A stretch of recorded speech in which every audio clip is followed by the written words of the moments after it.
Welcome to MDM online study classes. BSc first year की हमारी last class थी जिसमें हमने टॉपिक पढ़ा था रैंक ऑफ मैट्रिक्स। मैट्रिक्स की रैंक कैसे फाइंड करते हैं ये हमने सीखा था उस क्लास में, और आज भी हमारी वही कंटिन्यू क्लास रहेगी जिसमें हम मैट्रिक्स की रैंक के बारे में ही बात करेंगे। इससे पहले की क्लासेस में हम इन्वर्स, एडजॉइंट ये सब चीज़ें पढ़ चुके हैं, तो वो आप प्रीवियस क्लासेस को देख सकते हैं। और रैंक ऑफ मैट्रिक्स की एक क्लास हमारी हो चुकी थी। ये आपके लिए BSc फर्स्ट ईयर के स्टूडेंट्स के लिए एक नया टॉपिक है, तो आज इस पर एक और क्लास हमारी स्टार्ट करते हैं। पहले तो कुछ पहले की बातें मैं रिपीट कर देती हूँ कि रैंक की कुछ प्रॉपर्टीज़ हमने पढ़ी थी। किसी मैट्रिक्स को, अगर A कोई मैट्रिक्स है हमारी, उसका ऑर्डर है m × n, तो हम उसकी जो मैक्सिमम रैंक है वो उसका ऑर्डर देखकर बता सकते हैं कि क्या होगी। जैसे कोई मैट्रिक्स का ऑर्डर अगर 3 × 4 है, तो जो रैंक होती है मैट्रिक्स की, rank of A is always less than equal to minimum of m और n। यहाँ m और n क्या है, जो ये हमारे ऑर्डर होते हैं।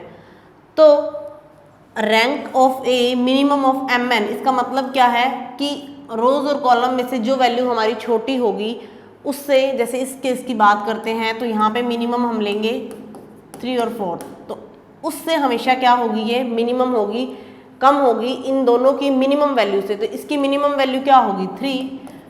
तो रैंक जो होगा, रैंक को हम रो से डिनोट करते हैं, row of A is less than equal to 3। मतलब अगर आपको कोई एक मैट्रिक्स दे दी जाती है तो आप उसका ऑर्डर देखकर ये बता सकते हैं कि इसकी मैक्सिमम रैंक क्या हो सकती है। जैसे इस केस में हमने देखा कि अगर इस ऑर्डर की कोई मैट्रिक्स है तो इसका रैंक जो होगा हमेशा 3 से कम या 3 के बराबर होगा, 3 से ऊपर कभी भी नहीं होगा, जब ऑर्डर कैसा हो, m × n फॉर्म में हो मैट्रिक्स का। फर्स्ट केस हमने ये लिया। सेकंड कंडीशन, जब ऑर्डर क्या हो, n ऑर्डर, यानी n × n ऑर्डर की मैट्रिक्स हो, या हम ये बोल सकते हैं कि अगर वो एक स्क्वायर मैट्रिक्स हो, उस केस में हम क्या करते हैं, उस केस में हम ये कंडीशन बोल सकते हैं कि उस मैट्रिक्स की रैंक जो होती है वो n हो जाती है। कब, मतलब अगर आपके पास कोई 3 × 3 ऑर्डर की मैट्रिक्स है तो आप उसका ऑर्डर n बोल सकते हैं, आप उसका रैंक है वो n बोल सकते हैं कि इसका रैंक n होगा। कब, जब उस मैट्रिक्स की डिटर्मिनेंट या सारणिक आप निकालें और उसकी वैल्यू क्या आ जाए, नॉट इक्वल टू 0। तो उस केस में हम डायरेक्टली उसकी रैंक जो है बता सकते हैं कि उसकी रैंक क्या होगी, जो उसका ऑर्डर है वही उसकी क्या हो जाएगी, रैंक। ये केस कब लगाना है, जब हमने स्क्वायर मैट्रिक्स हो तब। अगर उसकी रैंक जो है, मतलब अगर उसका डिटर्मिनेंट जो है वो 0 के इक्वल आ जाता है, तो फिर हमारा प्रोसीजर जो हमने लास्ट क्लास में रैंक के लिए पढ़ा था, हम उसके छोटी उपसारणिक की वैल्यूज़ की बात करेंगे। अभी हम उस पर भी बात करते हैं, एग्जाम्पल्स और करेंगे। और एक मैंने बात की थी कि rank of A matrix, rank of A matrix is always greater than equal 1। 1 से हमेशा क्या होता है, बड़ा होता है या उसके बराबर होता है, 1 से कभी भी छोटा नहीं होता। कब, जब वो मैट्रिक्स कैसी है, अशून्य मैट्रिक्स,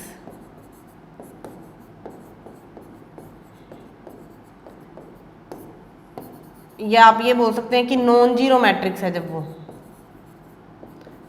अशून्य मैट्रिक्स कौन सी होती है, मतलब जब आपको कोई नल मैट्रिक्स ना मिले। नल मैट्रिक्स आप लोगों ने पढ़ी है, क्या होती है, हमने लास्ट क्लासेस में, पिछली क्लासेस में डेफिनेशंस की थी जब। तो नल मैट्रिक्स वो होती है जिसके सारे एलिमेंट्स क्या होते हैं, 0 0 0 0 0। मतलब अगर यहाँ पे कोई मैट्रिक्स नल नहीं है तब उसका ऑर्डर जो होगा हमेशा 1 से बड़ा या 1 के बराबर होगा, कभी भी 1 से छोटा नहीं होगा। लेकिन अगर वो मैट्रिक्स नल है, यानी उसकी सारी की सारी एलिमेंट्स 0 हैं, यानी वो शून्य मैट्रिक्स है, उस केस में इसकी रैंक 0 भी हो सकती है। इस केस पे हमने बात आज की है कि ये बात आपको पहले की क्लास में डिस्कस कर ली हमने कि इसकी जो रैंक की मैट्रिक्स होती है वो हमेशा 1 से बड़ी या 1 के बराबर होती है। लेकिन कंडीशन क्या है कि वो मैट्रिक्स क्या होगी, तब अशून्य मैट्रिक्स। लेकिन अशून्य की जगह आपको कोई नल मैट्रिक्स दे दे, आपको बोले नल मैट्रिक्स है कोई भी, जैसे ये कोई नल मैट्रिक्स है, कोई भी इसका ऑर्डर ले लो आप, अब आपसे इसकी रैंक पूछ ली जाए तो आपको कुछ करने की जरूरत नहीं है। मैट्रिक्स देखी नल है, इट मीन्स इसकी रैंक क्या हो जाएगी, 0। लेकिन अशून्य मैट्रिक्स की बात अगर हम करते हैं तो रैंक जो होती है वो हमेशा 1 से बड़ी या 1 के बराबर होती है, कभी भी 1 से छोटी हमें रैंक नहीं मिलती है। तो ये तो थी रैंक की कुछ प्रॉपर्टीज़। और हमने प्रॉपर्टीज़ के अलावा रैंक के ऊपर कुछ क्वेश्चंस भी किए थे, जहाँ पे हमने रैंक कैसे फाइंड करते हैं ये सीखा था। और आज भी कंटिन्यू करते हैं क्वेश्चंस को कि रैंक कैसे फाइंड करते हैं। लास्ट क्लास में हमने देखा था कि हमने मैट्रिक्स ली थी 3x4 ऑर्डर की मैट्रिक्स ली थी, कोई भी एक मैट्रिक्स ली थी जिसका ऑर्डर क्या था 3x4। उस केस में हमें दिख गया था कि इसकी रैंक जो है वो 3 या 3 से कम होगी। मैं एक बार सारा प्रोसीजर रिपीट कर रही हूँ जो हमने रैंक का लास्ट क्लास में पढ़ा था, क्योंकि ये थोड़ा नया टॉपिक है, आप लोगों को कहीं नहीं समझ आ रहा, तो आज इस पर फिर पूरी रिवाइज करते हैं कि हमने क्या पढ़ा था उस क्लास में। हमने क्या किया था, ये देख लिया था कि इस मैट्रिक्स ए की जो रैंक जो है वो हमेशा 3 से छोटी या 3 के बराबर होगी, 3 से बड़ी तो होगी नहीं। फिर हमने क्या किया था, वो जो मैट्रिक्स थी 3x4 ऑर्डर की, हमने उसकी उप सारणिक ली थी 3x3 ऑर्डर की, जितनी भी थी वो उप सारणिक देखी। हमने बात क्या की थी कि अगर वो 3x3 ऑर्डर की उप सारणिक हैं, उनमें से कोई एक की डिटर्मिनेंट की वैल्यू अगर नॉन जीरो आ जाए, आपको इन शॉर्ट बता रही हूँ कि रैंक आप डायरेक्टली कैसे निकालना है, आपको कंफ्यूज इसमें बिल्कुल नहीं होना। आपने रैंक देखा, ऑर्डर देखा मैट्रिक्स का, ऑर्डर देखते ही आपने ये दिखा दिया कि इसकी रैंक इससे कम या इसके बराबर होगी। फिर आपने 3x3 ऑर्डर वाली क्या उठानी है, उप सारणिक उठानी है, क्योंकि 4 वाली की तो बात ही नहीं करेंगे ना हम, क्योंकि ऑर्डर क्या है 3x4 है, तो 4x4 वाली तो उसमें मिलेगी नहीं, तो 3x3 पे बात करेंगे। और रैंक है हो भी कैसे सकती है, 3 से छोटी या 3 के बराबर। तो 3x3 ऑर्डर वाली पहले आप जितनी भी उपसारणिक हो, चाहे 2 हो, चाहे 3 हो, चाहे 4 हो, हमने लास्ट क्वेश्चन किया था उसमें हमें 4 मिल रही थी टोटल उपसारणिक, तो हमने चारों की चेकिंग करनी होती है। चारों में से अगर कोई एक, मान के चलिए पहली ही आपको नॉन जीरो मिल गई, उसकी डिटर्मिनेंट की वैल्यू नॉन जीरो मिल गई, जैसे ही आपको नॉन जीरो मिली क्वेश्चन खत्म, रैंक 3 आ जाएगा। कंफ्यूज नहीं होना बिल्कुल भी आपको। आप हो सकता है इसके डेफिनेशन को देख के थोड़ा कंफ्यूज हो जाएं, एक बार डेफिनेशन को भूल जाएं, प्रोसीजर देखिए आप इसका। रैंक सीधा मिल गई 3, आपका क्वेश्चन यहाँ पे खत्म। कोई एक की बात कर रहा है, मतलब अगर आपके पास 3x3 ऑर्डर वाली 4 उपसारणिक आपको मिली, तो चारों में से एक, कोई भी एक क्या होनी चाहिए, नॉन जीरो होनी चाहिए। तो अगर चारों में से कोई एक नॉन जीरो मिल गई आपको, तो रैंक 3 हो जाएगा, क्वेश्चन वहाँ पे खत्म। लेकिन क्वेश्चन कब हमारा बढ़ जाता है, आगे हमें ज़्यादा करना पड़ जाता है, जब हमें ये कंडीशन मिल जाए कि सारी की सारी ओल्ड मैट्रिक्स जो 3x3 वाली हैं, 3x3 ऑर्डर वाली सारी की सारी उपसारणिक की वैल्यू क्या आ जाए, 0 आ जाए। सारी की सारी 0 आ गई तो क्वेश्चन आपका थोड़ा बढ़ जाएगा। फिर आपको क्या करना पड़ेगा, जैसे ही सारी की सारी 0 मिली, क्योंकि हमारी कंडीशन क्या होती है, कोई एक मिल जाए नॉन जीरो, तो कोई एक नहीं मिली मतलब सारी 0 मिल गई, फिर आपका क्वेश्चन बढ़ेगा। फिर आपको 2x2 ऑर्डर वाली जितनी भी उपसारणिक होंगी, 2x2 ऑर्डर वाली जितनी भी उपसारणिक होंगी, उनकी चेकिंग करनी होगी कि उनमें से कोई एक क्या मिल जाए, नॉन जीरो मिल जाए। जैसे 2x2 ऑर्डर वाली मान के चलिए आपके पास जितनी भी है 7, 8 जितनी भी मैट्रिक्स टोटल बनेंगे, उपसारणिक जो बनेगी, उनमें से कोई एक क्या मिल जाए, नॉन जीरो मिल जाए। कोई एक नॉन जीरो मिल जाए तो क्वेश्चन फिर वहीं खत्म, आपका रैंक क्या आ जाएगा, 2 आ जाएगा। आपको कुछ आगे करने की जरूरत नहीं है। लेकिन उन मान के चलिए 8 या 9 जितनी भी हैं आपके पास 2x2 ऑर्डर वाली उपसारणिक, अगर वो सारी की सारी क्या आ जाएं, 0 आ जाएं, वो सारी की सारी अगर फिर 0 आ जाती हैं, तो फिर आपका रैंक 2 नहीं बनेगा, क्योंकि रैंक के लिए कंडीशन क्या है कि उसकी कोई एक उपसारणिक की वैल्यू क्या होनी चाहिए, नॉन जीरो होनी चाहिए। पहला केस मैंने बोला कि अगर सारी में से कोई एक क्या आ जाए, नॉन जीरो, तो रैंक मिल गई 2। लेकिन दूसरा केस लेते हैं कि मान के चलिए सारी की सारी क्या मिल गई आपको, सारी की सारी 0 मिल गई, फिर आपका जो होगा 1 पे बात आ जाएगी। फिर हम बोलेंगे कि उस मैट्रिक्स की रैंक जो होगी वो क्या होगी, 1 होगी। 1 होगी और 1 से छोटी कभी हो नहीं सकती। अभी मैंने आपको कंडीशंस बताई थी रैंक की सारी कि मैट्रिक्स जब अशून्य मैट्रिक्स है तो उसका रैंक हमेशा 1 या 1 से बड़ा होगा, कभी भी 1 से छोटा नहीं होगा। तो क्वेश्चन 1 पे आकर आपका खत्म होगा।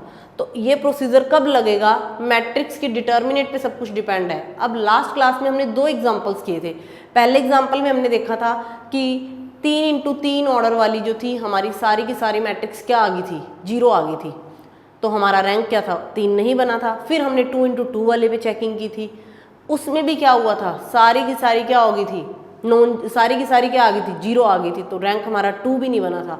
और लास्ट बच्चा क्या था हमारे पास, 1, तो उस मैट्रिक्स की रैंक क्या आ गई थी, 1। तो इसको, इन जो एग्जाम्पल्स मैंने आपको समझाए थे लास्ट क्लास में, उसे आप एक बार फिर से देखिए कि उसमें मैंने ये प्रोसीजर फॉलो किया था कि अगर कोई एक नॉन जीरो मिल जाती है तो क्वेश्चन छोटा है, हो गया खत्म वहीं पे। लेकिन अगर आपको सारी जीरो मिल रही हैं तो आपको क्वेश्चंस को आगे केस लेने पड़ेंगे, 2x2 वाला लेना पड़ेगा, फिर 1 पे जाना पड़ेगा। तो 2 एग्जाम्पल्स किए थे। पहले एग्जाम्पल में हमारा प्रोसीजर यही रहा था कि हमें 3x3 वाली भी सारी क्या मिल गई थी, 0 मिल गई थी, तो हमें 2x2 पे आना पड़ा था और वो भी सारी क्या मिल गई थी, 0 मिल गई थी। फिर हमने क्या बोला था कि रैंक क्या होगा, 1 होगा, जो मैंने आपको लास्ट क्लास में फर्स्ट एग्जाम्पल करवाया था। तो इसमें अब आपको कोई कन्फ्यूज़न नहीं होगी कि किस हिसाब से क्वेश्चंस को करना है। फिर हमने एक एग्जाम्पल और किया था जिसमें हमने 3x3 वाली जो उपसारणिक थी, 3x3 वाली जो उपसारणिक थी, कोई एक उनमें से हमें क्या मिल गई थी, नॉन जीरो मिल गई थी। कोई एक चाहिए हमें, सारी नहीं चाहिए, 4 है मान के चलिए उपसारणिक, चारों में से कोई एक आपको क्या मिल गई, 0 मिल गई। कोई एक मिलते ही क्वेश्चन खत्म है, वहाँ पे रैंक आपको 3 मिल जाएगी उसकी। अगर सारी 0 आ जाती हैं तो क्वेश्चन को आगे हमें फॉलो करना है प्रोसीजर को। तो ये इसका प्रोसीजर रहता है कि आपने करना क्या होता है, रैंक पहले देखनी होती है कि मैक्सिमम क्या हो सकती है, वो उसके ऑर्डर से हम बता सकते हैं। फिर हमने चेक करना होता है कि उसकी जितनी भी उपसारणिक बनती हैं उनकी डिटर्मिनेट की वैल्यूज़ आपको चेक करनी होती हैं। फिर ये प्रोसीजर रहता है कि अगर वो 0 आ जाती हैं तो हमें आगे चलना पड़ता है, अगर 0 नहीं आती तो क्वेश्चन ख़त्म हो जाता है। तो ये था प्रोसीजर इसको करने का। और हमने 2 एग्जांपल्स जो किए थे वो आप एक बार फिर से वीडियोस को आप देखेंगे तो आपको समझ में आएगा। और आज हम कुछ एग्जांपल्स और करते हैं ताकि आपको और अच्छे से समझ में आए। तो एग्जांपल देखिए आप, मैट्रिक्स है आपके पास कोई ए, मैट्रिक्स की वैल्यू है 1 1 -1 2 -3 4 और नेक्स्ट है 3 -2 3। एक मैट्रिक्स है ए और एक मैट्रिक्स है बी। बी की वैल्यू क्या है, -1 -2 -1 और 6 12 और 6 5 10 और 5। ये 2 मैट्रिक्स हैं आपके पास।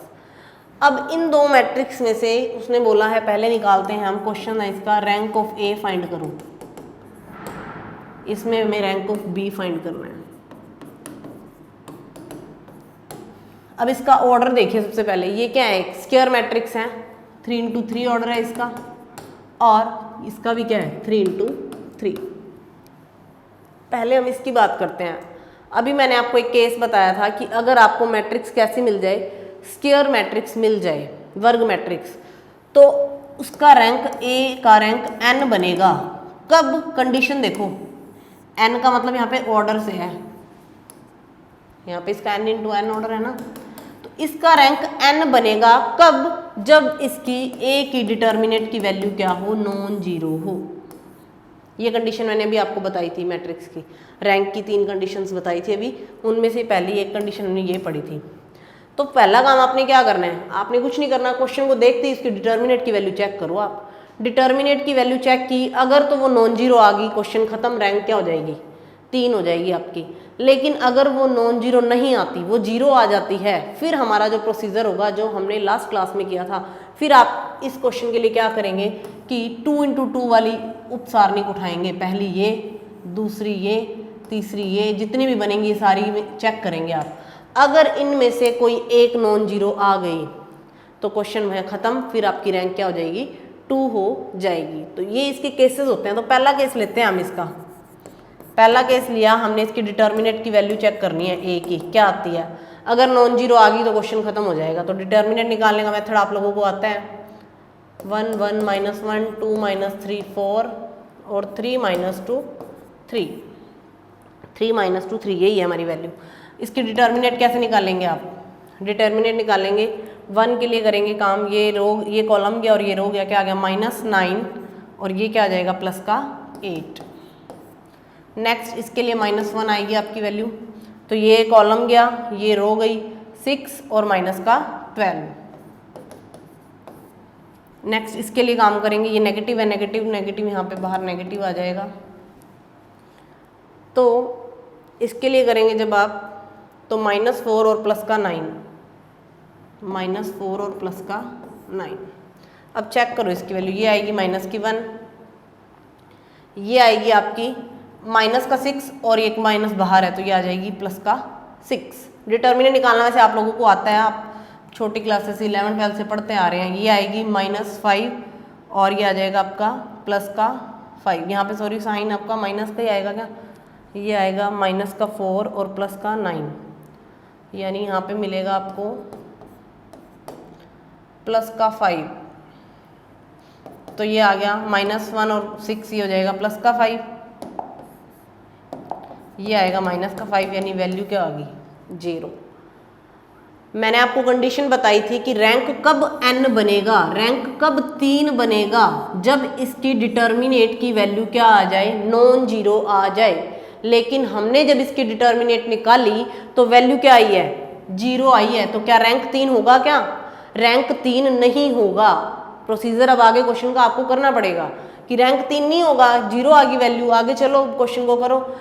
अब ये तो स्क्वायर मैट्रिक्स थी, सेम कंडीशन जो हमने लास्ट एग्जांपल्स किए थे उसमें भी तो यही था कि स्क्वायर मैट्रिक्स की जगह जो आपकी 3 × 4 की थी ऑर्डर की मैट्रिक्स, तो उसमें 3 × 3 वाली टोटल 4 उपसारणिक थी हमें, तो 4 की चेकिंग करनी पड़ी थी आपको कि चारों में से कोई एक नॉन जीरो मिल जाए। तो उसमें तो 4 के लिए काम पहले आपने 3 × 3 के लिए किया, फिर आपने 2 × 2 के लिए किया था काम। लेकिन यहाँ पे ऑर्डर ही 3 × 3 है तो आपको एक ही मिली है, 3 × 3 वाली तो टोटल एक ही उपसारणिक है ना, उपसारणिक है तो एक ही सारणिक ही है। इसके लिए तो कंडीशन यही है कि आप सीधा इसकी डिटर्मिनेट की वैल्यू चेक करो, वैल्यू 0 आ गई, इट मीन्स क्या हुआ, रैंक इसका 3 तो नहीं होगा। अब बात करते हैं क्या इसका रैंक 2 हो सकता है, तो 2 के लिए चेकिंग करते हैं। पहले ये वाली आप उपसारणिक उठा लो, ये वाली क्या आएगी -3 और मैं इसकी बात कर रही हूँ, यहाँ पे लिख रही हूँ मैं 1 1 2 -3। चेक करो -3 और -2 क्या आ गई इसकी वैल्यू -5। हाँ जी 2 × 2 ऑर्डर वाली पहली उपसारणिक ही क्या आ गई, नॉन जीरो आ गई। इसकी वैल्यू क्या है, नॉन जीरो है, इट मीन्स क्वेश्चन खत्म, रैंक आपकी क्या आ जाएगी 2 आ जाएगी। रैंक ऑफ ए = 2। तो आई थिंक अब आपको ये क्वेश्चन अच्छे से समझ में आ गए होंगे। कुछ स्टूडेंट्स को इसमें डाउट थे आपके कमेंट्स में मैंने देखा, तो अब आपको इसमें कोई डाउट नहीं होगा कि हमने रैंक कैसे निकालना है। सीधा इसकी उपसारणिक उठाई, अगर उपसारणिक की वैल्यू नॉन जीरो तो रैंक 3, नॉन जीरो नहीं है मतलब 0 है तो आगे 2 × 2। अब मान के चलिए ये पहली आपकी क्या आ जाती, 0 आ जाती, केस ले लेते मान लेते हम, तो फिर आप इसकी दूसरी की चेकिंग कर लेते, फिर तीसरी की कर लेते, तो कहीं एक तो आपको नॉन जीरो मिल ही जाती और हमें पहली ही नॉन जीरो मिल गई, तो क्वेश्चन खत्म हो गया। रैंक ए की क्या आ चुकी है, 2 आ चुकी है। तो यहाँ पे आपका क्वेश्चन खत्म हो गया। हम लिखेंगे रैंक ऑफ ए = 2। एक बार अच्छे से इस क्वेश्चन को देख लीजिए। किसी ने स्क्रीनशॉट लेना है तो आप इसका स्क्रीनशॉट भी ले सकते हैं। और अब मुझे नहीं लगता कि आपको इसमें कोई डाउट होगा, अब आपको इजीली समझ में आ गया होगा। इस क्लास के साथ साथ आप जो प्रीवियस क्लास थी उसको भी अच्छे से देखिए, उसमें हमने रैंक की डेफिनेशन जो है वो थ्योरेटिकली और प्रैक्टिकली दोनों फॉर्म में समझी हुई है कि कैसे रैंक फाइंड करते हैं। तो आई थिंक अब आपको इन क्वेश्चंस में कोई प्रॉब्लम नहीं आएगी। और अभी हम और भी क्वेश्चंस करते हैं आपकी प्रैक्टिस के लिए, ताकि आपको अच्छे से ये टॉपिक समझ में आ जाए। अब बात करते हैं नेक्स्ट क्वेश्चन की, जिसमें हमने रैंक क्या लिया है, बी की देखनी है। बी की रैंक देखनी है तो बी एक बार फिर से लिखते हैं, क्या है बी की वैल्यू। बी की वैल्यू है -1 -2 -1 6 12 6 5 10 5। इसकी हमें क्या करनी है, रैंक फाइंड करनी है। तो वही सेम कंडीशन आपने क्या चेक करना है कि इसकी उपसारणिक की वैल्यू चेक करनी है। अगर तो आ गई नॉन जीरो, पहली कंडीशन, अगर नॉन जीरो आ गई तो रैंक क्या बन जाएगा 3। तो चेक करो, देखो इसकी डिटर्मिनेट क्या आएगी। पहली बात तो इसकी डिटर्मिनेट आप ऐसे भी फाइंड कर सकते हैं जैसे जिस प्रोसीजर से मैंने अभी फाइंड किया था। ये लिया, ये कॉलम गया 12 5 60 और ये माइनस का 60, फिर इसके लिए किया तो ये इसके लिए करेंगे तो ये गया, ये हो गया 6 5 30 और ये माइनस 30, फिर जीरो हो गया। इसके लिए किया है 60 और फिर 60, फिर जीरो हो गया।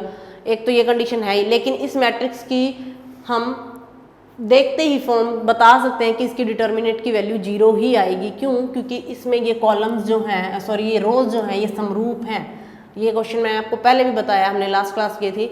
अगर कोई मैट्रिक्स जो होती है वो उसकी 2 रो या 2 कॉलम सिमेट्रिक हों, सिमेट्रिक का मतलब सेम रेशियो, देखो इनका सेम ही आएगा 1 to 1 1 to 1, सिमेट्रिक है तो उस मैट्रिक्स की आपको डिटर्मिनेंट की चेक करने की जरूरत नहीं। आप डायरेक्टली बोलो कि इसकी रैंक, इसकी जो डिटर्मिनेंट होगी वो क्या होगी, जीरो होगी।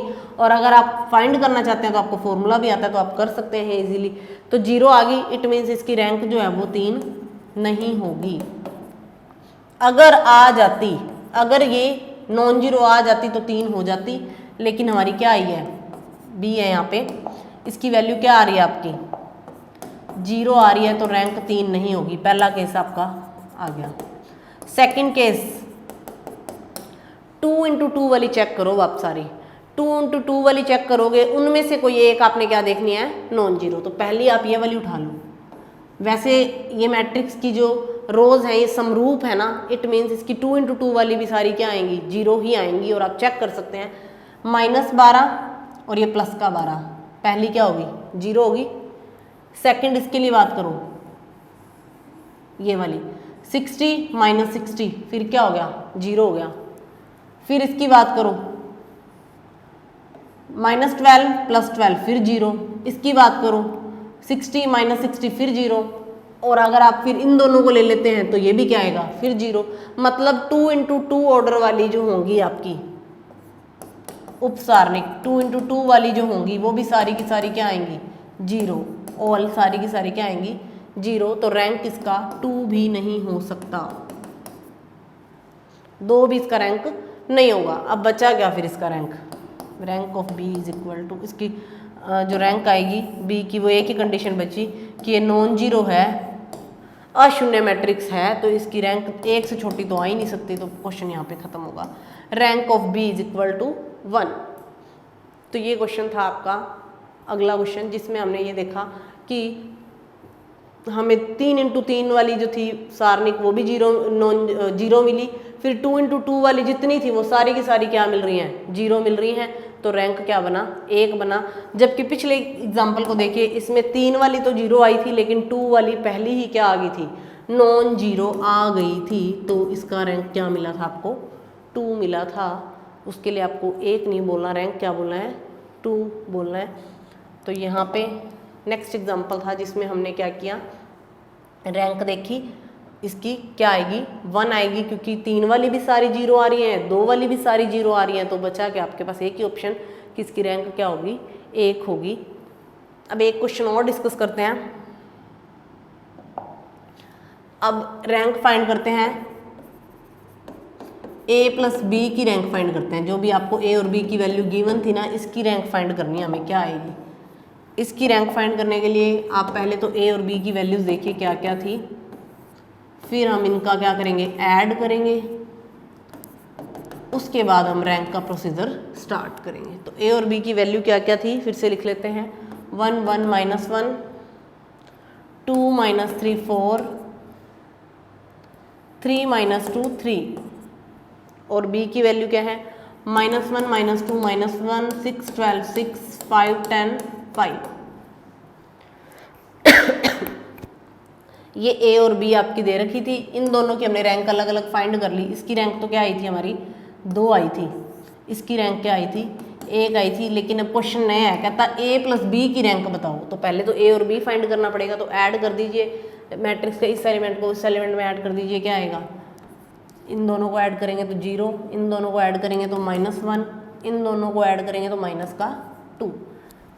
ऐड करना मैट्रिक्स का हमें आता है। नेक्स्ट ऐड कीजिए 8, फिर आएगा -36, सॉरी मल्टीप्लाई नहीं है ये, ऐड है, -9, फिर आएगा 10, फिर आएगा 15, फिर आएगा -8, सॉरी प्लस का 8 आएगा, फिर आएगा 3 और 5 8। एक बार चेक कर लेते हैं एडिशन इसका।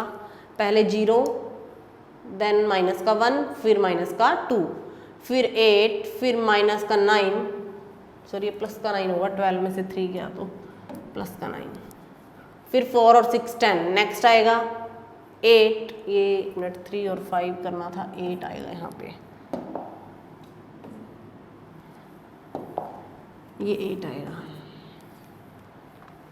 8 आ गया। नेक्स्ट वैल्यू क्या है 10 माइनस 2 8, फिर 5 और 3 8, 1 1 1, यानी इसको लिख सकते हैं हम शॉर्ट में।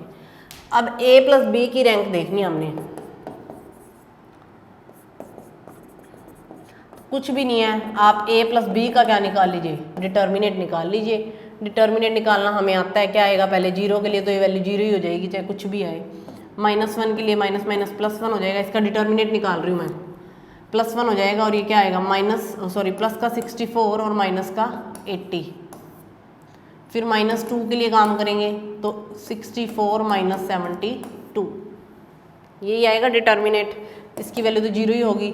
64 में से 80 गया, माइनस का 16 आ जाएगा आपके पास। और इसके लिए जब करेंगे तो 64 और 72, प्लस का 8 और -2, माइनस का 16 आएगा। चेक कर लेते हैं एक बार इसको, 1 और ठीक है, ये +1 हो गया, फिर इसके लिए 64 माइनस 80 और नेक्स्ट जो है -2 और 64 माइनस 72, 64 माइनस 72 ये 16 प्लस का आएगा, क्यों, क्योंकि ये 64 माइनस ये क्या आएगा, माइनस का 8 आएगा और -8 और 2 16, यानी 0 आ गई इसकी वैल्यू। यानी determinant of a plus B क्या आ चुका है 0, यानी इसकी रैंक जो है वो 3 तो नहीं होगी। पहली कंडीशन मिल गई आपको, इसकी रैंक जो है वो 3 नहीं होगी। 3 नहीं होगी तो अब हम किसकी बात करेंगे, 2 × 2 की जितनी भी इसकी उपसारणिक हैं उनमें से कोई एक अगर नॉन जीरो मिल गई तो उसकी रैंक क्या हो जाएगी, 2 हो जाएगी। तो 2 × 2 वाली पहली यही उठाते हैं, ये वाली क्या आएगी 0 और प्लस का 8, पहली ही क्या आ गई, नॉन जीरो आ गई। पहली हमने 2 × 2 क्रम की या 2 × 2 ऑर्डर की उपसारणिक उठाई, पहली ही क्या आ गई, नॉन जीरो आ गई। आपको आगे चेक करने की जरूरत ही नहीं है, चाहे जीरो आए सारी की सारी, हमें कोई इससे मतलब नहीं है। हमने पहली ये वाली उठाई 0 1 -1 8 और 9, तो इसका जब आपने डिटर्मिनेंट निकाला तो ये 8 आ जाएगा, जो कि क्या है नॉन जीरो है। तो a प्लस बी की जो रैंक है, rank of a plus B is equal to 2, इसकी रैंक 2 मिल गई। तो ये रैंक हमने a की निकाली पहले, फिर a प्लस बी की निकाली और एक हमने b की निकाली थी, तो तीनों की रैंक अलग अलग आई थी। तो इसकी रैंक क्या आ गई आपके पास, 2 आ गई। तो काम सारा इसमें सिर्फ सारणिक का ही है, रैंक निकालना कोई टफ नहीं है। आपको सारणिक निकालनी आती है तो आप इजीली इसका रैंक निकाल सकते हैं। अब ये 0 आ गया तो 0 आ गया तो आगे तो काम करना ही पड़ेगा। अगर ये नॉन जीरो आ जाता तो क्वेश्चन वहाँ पे ख़त्म, रैंक 3 बन जाती है आपकी। लेकिन हमारा ये नॉन जीरो नहीं आया तो आपको 2 × 2 पे भी चेकिंग करनी ही पड़ेगी। तो ये आज हमने क्वेश्चंस किए। एक क्वेश्चन आप खुद ट्राई करना, यही जो मैट्रिक्स A और B थी, मैंने अभी आपको A और B पे 3 क्वेश्चंस करवाए हैं, पहला A का, फिर B का, फिर A प्लस B का। अब आपके लिए एक क्वेश्चन है, आप A × B यानी A.B के लिए रैंक फाइंड करना और बताना कि इसकी रैंक क्या आएगी। इसकी रैंक आप लोग मुझे बताइएगा और एक आप मुझे रैंक है वो BA की बताना। जिनको भी इसमें डाउट्स थे वो आज खुद प्रैक्टिस कीजिए इन क्वेश्चंस पे। रैंक ऑफ A भी बताना और रैंक ऑफ B, ये आप लोगों के लिए एक होमवर्क है। आपने ये क्वेश्चंस ट्राई करने हैं और जो स्टूडेंट्स क्लास लगा रहे हैं वो कमेंट्स में भी बताना कि आपका इसका आंसर क्या आता है। तो आज की क्लास में हमने रैंक पे बात की और नेक्स्ट क्लास में भी हम और इस पर बात करेंगे। तो आज की क्लास में इतना ही, नेक्स्ट क्लास में कुछ नए टॉपिक्स के साथ मिलेंगे। तो thank you so much, have a nice day.